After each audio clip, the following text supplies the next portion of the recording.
Salam komunikasi, selamat datang di Prodi Ilmu Komunikasi Universitas Padjadjaran. Saya Maimunah Herawati, pengampu mata kuliah penulisan kreatif. Kali ini kita akan berdiskusi tentang bagaimana mencari ide. Kan banyak tuh ya, teman-teman yang ingin menjadi penulis, tapi kok sepertinya ide nggak mengalir deras ya gitu ya. Lihat ada orang yang tiap saat bisa menulis, idenya seperti menderas begitu. Mereka dapat ide dari mana? Kok saya idenya irit begitu, irit sekali. Nah, pada pertemuan ini kita coba membangun skill teknik untuk mendapatkan ide. Harapannya dari teknik yang kita latih ini, maka ide itu mulai bisa kita tangkap sedikit demi sedikit. Nah, gimana sih cara kita mencari ide? Kita mengambil hikmah dari sekitar. Dari yang mana? Dari membaca berita. Nah, ini memang seperti beberapa pekan lalu kita berdiskusi tentang salah satu modal penulis itu adalah membaca. Nah, ini memang itu tujuannya. Dari membaca kita bisa mendapatkan ide baru. Dulu yang menantang saya untuk menghadirkan sosok tokoh perempuan yang unik, seuniknya Lupus ya, Kang Hilman, itu adalah dari membaca karya beliau. Ini kan Lupus itu lucu ya, cuek, menyenangkan begitu. Juga dari tokoh Balada Siroy, Mas Kulagong, itu dulu karya yang muncul di majalah Hai ya. Saya dulu rutin membeli majalah Hai dengan tabungan bulanan. Nah, dari situ kemudian ada keinginan untuk saya pengen ada sosok yang selucu, seunik Lupus dan Roy, tapi perempuan begitu. Dan tokoh itu baru hadir ketika saya kuliah tingkat 3 Pingkan. Jadi cita-cita untuk menghadirkan sesosok yang lucu dan seunik Lupus dan Roy, alhamdulillah kemudian keluar sebagai sosok Pingkan. Jadi dari membaca, ide itu akan muncul, keinginan-keinginan tertentu itu akan hadir. Walaupun kemudian lama proses eksekusinya, tapi dia sudah mengendap dalam diri kita dan dia akan mencari jalan keluar pada tulisan mana dia akan hadir begitu ya. Jadi membaca karya orang lain dia akan menjadi salah satu cara kita untuk mendapatkan ide-ide yang baru. Makanya nggak ada tuh cerita walaupun nanti bedakan ya antara plagiat dengan ATM, amati, tiru, modifikasi. Kalau ATM dia tidak plagiat, tapi dia mengambil inspirasi dari karya yang ada, lalu kemudian dia mengamati dan dia memodifikasinya menjadi karya yang baru. Lama-lama adik-adik tidak perlu melakukan ATM ketika sudah muncul skill menulis yang bagus begitu ya. ATM itu tidak perlu lagi, dia akan muncul unik dari dalam diri adik-adik. You have your own style. Nah, dengan membaca berita, adik-adik juga akan bisa mengembangkan tulisan sendiri. Saya membaca berita tentang katakan perjuangan perjuangan orang-orang Palestina untuk merdeka dulu di tepi barat ya, sebuah operasi militer. Saya kagum dengan keberanian para pejuang kemerdekaan Palestina ini. Saya baca di Republika. Dia kemudian menjadi karya cerpen. Jadi pada saat yang bersamaan saya juga membaca riset tentang kehidupan remaja di daerah Lenteng Agung sekitar. Itu ada dulu risetnya. Saya melihat ada dua hal yang demikian kontras antara pejuang kemerdekaan Palestina dengan remaja-remaja yang dibidik dari tulisan di Lenteng Agung ini. Maka dia menjadi tulisan antara Depok dan tepi barat begitu ya, cerpen antara Depok dan tepi barat yang saya kirimkan ke majalah Anida, dan kemudian dia menjadi yang disebut kisi utama ya, apa cerita yang menjadi judul yang keluar di cover majalah. Nah ini, dengan membaca berita kita akan bisa mendapatkan ide. Nah, membaca berita juga membuat saya mimpi buruk ya. Jadi waktu itu ada pembunuhan berantai yang bukan berantai, pembunuhan massal yang dilakukan oleh seorang laki-laki di TK Tasmania. Jadi taman kanak-kanak di daerah Tasmania, daerah selatan ya, Australia dan Australia sekitar. Dan itu membuat saya lumayan trauma ya, membayangkan anak-anak kecil dibunuhi oleh seorang laki-laki yang secara mental terganggu. Nah itu malamnya kebawa mimpi. Mimpi itu saya dikejar-kejar oleh pembunuh yang menggunakan senapan otomatis.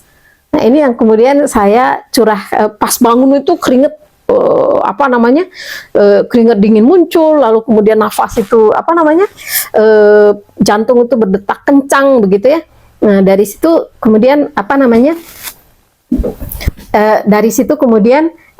saya menulis cerpen episode teror. Dan kalau saya tidak salah, episode teror juga menjadi tulisan yang dimunculkan di cover.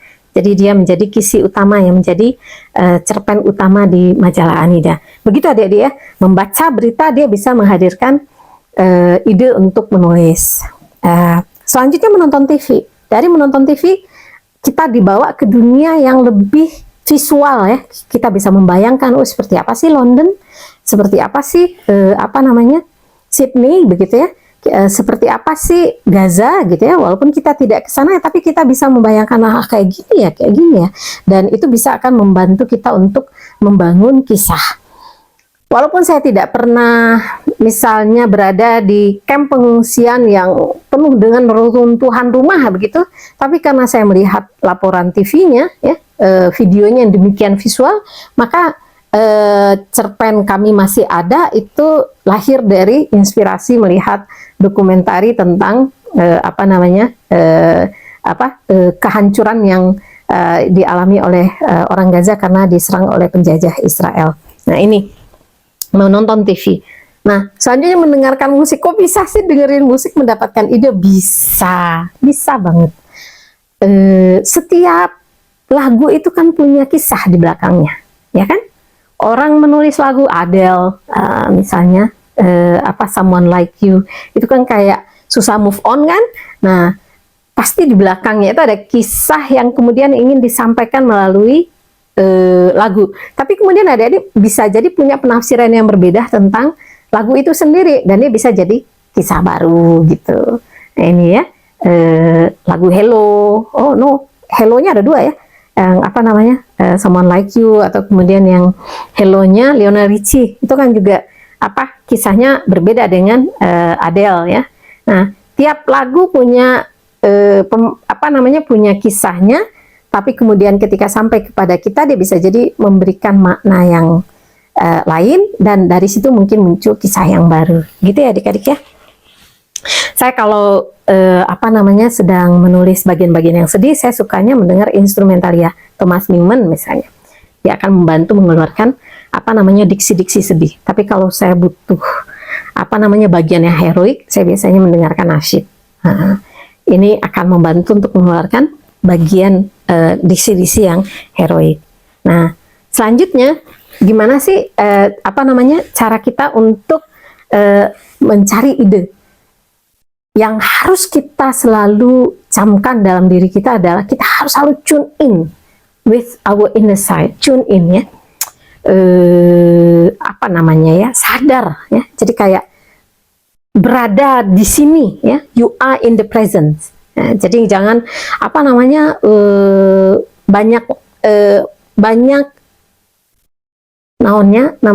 banyak menghayal, banyak mengawang-awang ya, tidak ada di lokasi setempat. Jadi dia hadir di perkuliahan tapi matanya nampak glazing ya, karena dia lagi mikirin yang lain. Enggak, untuk mencari ide, you have to be in the present, hadir dalam situasi di mana adik-adik saat itu berada.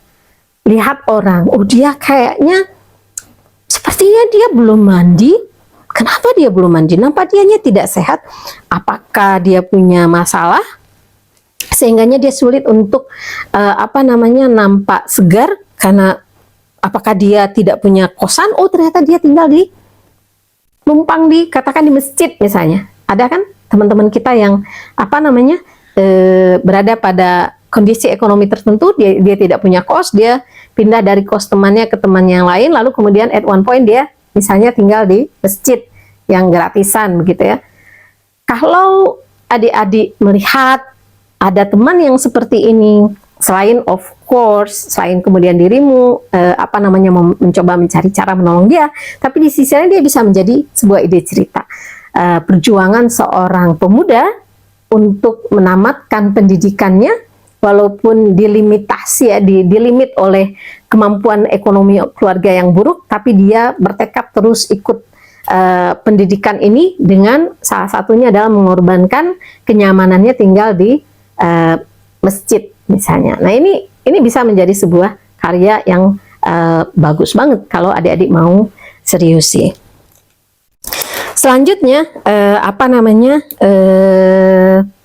yang juga bisa melahirkan ide baru itu adalah nulis tandem dengan yang lain. Ini pernah saya lakukan ya dengan Mbak Helvi Tiana Rosa. Jadi waktu itu beliau punya cerpen kalau nggak salah Lorong Kematian ya. Kalau nggak salah tentang Kosovo, saya lupa.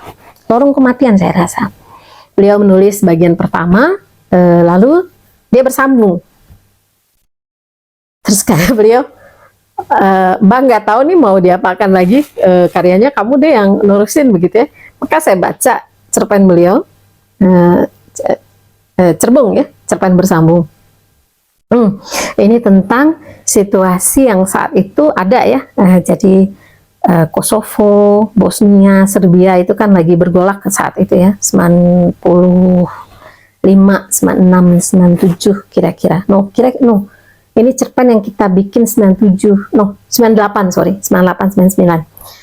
Maka setelah membaca karya beliau, saya kemudian memutuskan untuk melanjutkan kisah itu dengan cara saya begitu ya. Jadi walaupun istilahnya tokohnya sama, lalu kemudian kejadiannya nyambung dan seterusnya, tapi karena saya dengan Mbak Helvi punya touch, punya teknik menulis yang berbeda, diksi yang pasti berbeda, maka walaupun istilahnya dia smooth secara plot, tapi nanti ada penggunaan kata-kata tertentu yang kemudian membuat orang bisa langsung mendeteksi, iya ini ditulis oleh Hamasah Mbak Helvi Tiana Rosa, nah ini ditulis oleh Mutmainah Maimunah Herawati. Nah ini ya adik-adik ya, membaca karya orang. Nah kalau saya sih waktu itu ditantang ya, tolong lanjutkan, selesaiin, bikin ending gitu ya. Dia juga kemudian melahirkan sebuah ide ya, menulis bersama seseorang. Ini bagi saya sesuatu yang pengalaman yang asik banget gitu ya, bagaimana membaca cerpen ini dan kira-kira membayangkan nih ide yang ending yang pas dengan karakternya, ending yang pas dengan situasinya, kira-kira seperti apa. Maka kemudian lahirlah dia Lorong Kematian part 2. Begitu ya adik-adik ya, menulis bersama yang lain. Dia akan juga melahirkan ide-ide yang baru ya, yang bisa jadi nggak muncul kalau tidak kita tulis bersama-sama. Nah selanjutnya adik-adik, latihan menulis diary dari minggu ke minggu, sebenarnya dia akan bisa menjadi sebuah karya tulis ya. Setahu saya cerita apa itu yang anak sekolah di Bangka Belitung yang udah difilmkan, itu berasal dari catatan kehidupan beliau ya. Dia berasal dari diary beliau, dan ini juga saya alami, mencatat berbagai kejadian dalam kehidupan dia, kemudian menjadi inspirasi untuk menulis cerpen ataupun novel. Ini yang juga bisa dia dilakukan untuk mencari ide.